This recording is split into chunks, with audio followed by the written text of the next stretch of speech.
Hi, Kaylee here, and I'm here with Kelsey Grant from Radical Self Love. Hi, Kelsey. Hi. Thanks so much for joining us here today. I just wanted to ask you to start off with, how did you come up with the concept of radical self love, and why did you feel it was such a strong need for, I guess, for women and for men in today?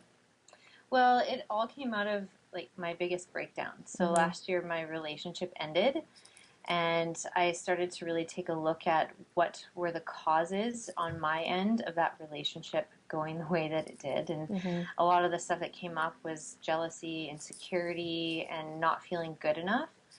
And so I Mm-hmm. just did a lot of reflection on what the root of that actually was. And I got to that it's a lack of self confidence. And underneath that, Mm-hmm. we don't have confidence, it's a lack of self love.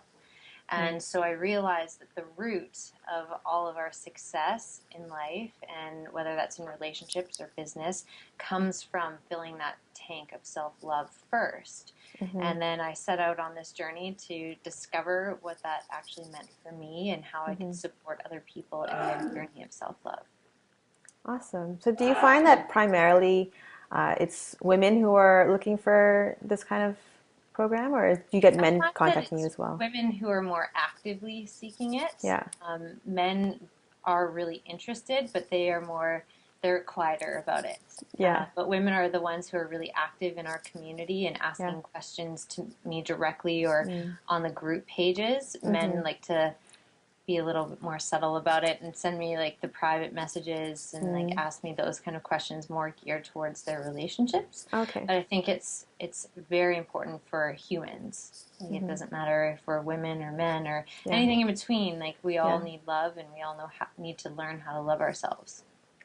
Cool. So, how can we identify whether or not we're feeling self-love? Or, and I know for me personally, I had no idea what that even meant to love yourself until just recently, actually just last year. So, Yeah. how do we know whether or not we actually have self-love?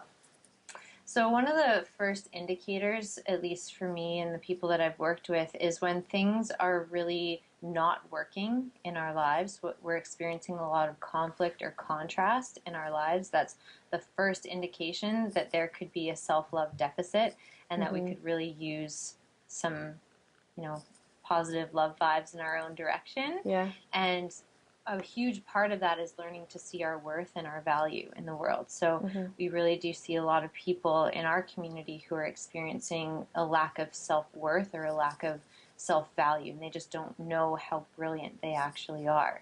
Mm-hmm. So anytime we diminish who we are, the things that we do, or we brush things aside, like, oh, that was no big deal, no big deal, no big deal. Mm. Anytime that language pattern is showing up, it's an indication that underneath that we need to look at our relationship to self love. So Mm. I'd say that that's like the number one indicator when we Yeah. have those types of language patterns and challenges that are constantly showing up in certain areas. Okay. And so, what are the top, say, three tips you can give to people who might not be feeling self-love or self-confidence? So the number one thing that I always recommend is gratitude.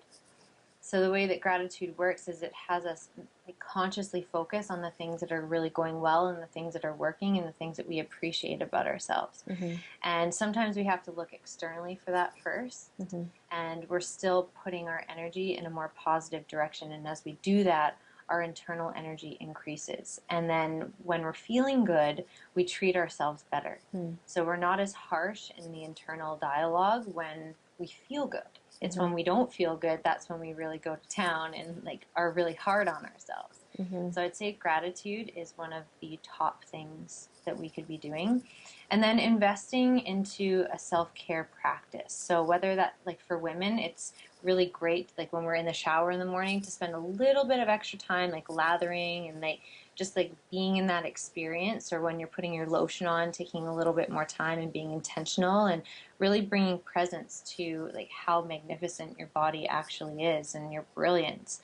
And I'd say the third piece is to surround yourself with people who make you feel good. So you feel great around these people. And that Mm-hmm. type of environment is really going to be conducive for a self love practice and a self love journey to emerge. Awesome. So you have a 30-day program. Can you tell me more about what that is? And Yeah.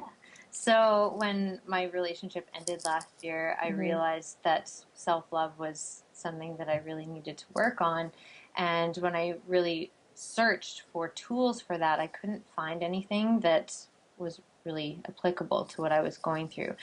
And I've been in the world of personal development and coaching for a really long time. And then Mhm. it dawned on me, I'm like, I'm probably supposed to make it up myself. Yeah. I was like, Kelsey, you have the tools to do Yeah, this, yeah. so you may as well do it. And so I sat in meditation for about a week and I just listened to my internal guidance, and my higher self wrote the program, and then I put myself through it. Mm. And it's what I did for the 30 days to get myself back into the energy where I was feeling that I could function in the world. And a lot of the times when we go through breakups or breakdowns in life, like we Mhm. don't know how we're going to get through the next, 5 minutes, never mind like the next couple months. So this is a Mhm. really day by day practice, and there's simple little tweaks that we can do in our day to day routines Mhm. that help us build that self love and change our focus to what's not working to what's working well, and Mhm. really learning to acknowledge ourselves for the good that we're bringing into the world.